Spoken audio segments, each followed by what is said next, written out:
देखाबे फटाफट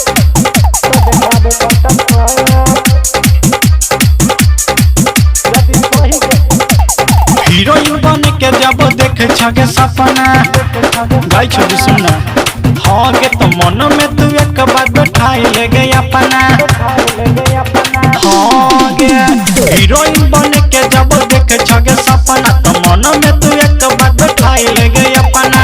कपड़ा उतार पतो गोरी देखा पतो पेना के पतो तोरा मिनी शिकायत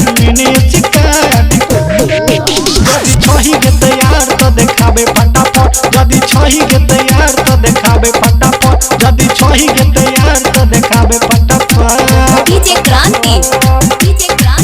यदि छही के तैयार तो देखाबे फटाफट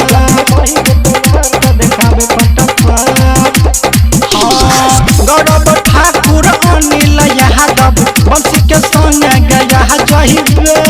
धर्मेंद्र निरमलिया के संगे मिथिला जगत में गे छा जइबे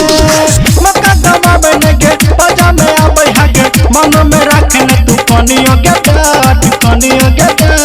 जदि छही के तैयार तो देखाबे फटाफट यदि छही के तैयार तो देखाबे फटाफट यदि छही के तैयार तो देखाबे फटाफट डीजे क्रांति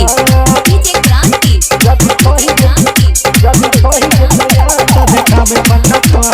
छही के तैयार तो देखाबे फटाफट हाँ के छौरी पूरा बिहार में नाम गे चलक